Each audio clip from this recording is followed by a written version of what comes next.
CITUവിനെതിരെ എതിർപ്പിനെ തുടർന്ന് ഹരിവരാസനം റേഡിയോ പദ്ധതി ഉപേക്ഷിക്കാനുള്ള ദേവസ്വം ബോർഡ് തീരുമാനത്തിൽ പ്രതിഷേധം ശക്തം. പദ്ധതി കരാർ കോൺഗ്രസ് നേതാവിന് നൽകുന്നു എന്നതായിരുന്നു CITUവിന്റെ പ്രധാന ആരോപണം.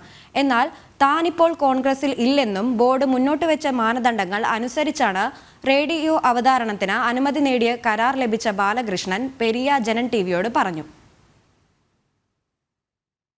ഇന്റർനെറ്റ് റേഡിയോ എന്ന നിലയിലായിരുന്നു ഈ മണ്ഡലകാലത്ത് ഹരിവരാസനം റേഡിയോ തിരുവിതാംകൂർ ദേവസ്വം ബോർഡ് തുടങ്ങാനിരുന്നത്. പദ്ധതി നടപ്പിലാക്കാനുള്ള പ്രാഥമിക നടപടിക്രമങ്ങൾ ആരംഭിച്ചതും എന്നാൽ കരാറുമായി ബന്ധപ്പെട്ടുയർന്ന രാഷ്ട്രീയ ഇടപെടലുകളിൽ പദ്ധതി അവസാനിപ്പിക്കാനൊരുങ്ങുകയാണ് ദേവസ്വം ബോർഡ്.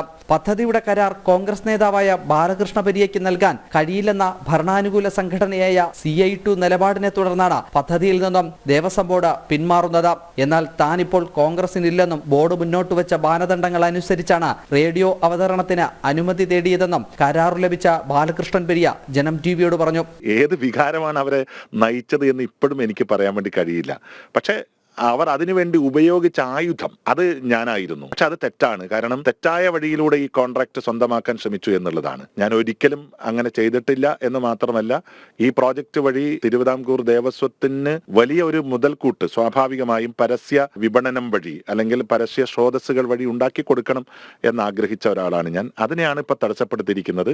അപ്പൊ എല്ലാ കാലത്തും എന്ന പോലെ ഒരു തടസ്സവാദം, ഈ വികസന വിരോധം അല്ലെങ്കിൽ ഇപ്പൊ ഈ പറയുന്ന പോലെ ആധ്യാത്മിക മേഖലയിൽ ഉണ്ടാകുന്ന ചില മാറ്റങ്ങളെ എതിർക്കാൻ ആഗ്രഹിക്കുന്ന ഏതോ ചില ശക്തികൾ, അത് CITUവിന്റെ പേരിലാണ്. യഥാർത്ഥത്തിൽ CITUവിന് അത് ഇതിനകത്ത് ഇൻവോൾവ്മെന്റ് ഉണ്ടോ എന്നുള്ളതൊക്കെ അറിയേണ്ട കാര്യമാണ്. ആദ്യഘട്ടത്തിൽ 20 ലക്ഷം രൂപയും തുടർന്നുള്ള ഓരോ മാസവും 5 ലക്ഷം രൂപ വീതവും ബോർഡ് നൽകണമെന്ന കരാർ വ്യവസ്ഥയിലാണ് പദ്ധതിയുടെ ആരംഭം. ഹരിവരാസനം റേഡിയോ നടപ്പിലായാൽ ബോർഡിന് അതിന്റെ ലാഭമുണ്ടാകുമെന്നും ബാലകൃഷ്ണൻ പെരിയ പറയുന്നു. ജനം, കൊച്ചി.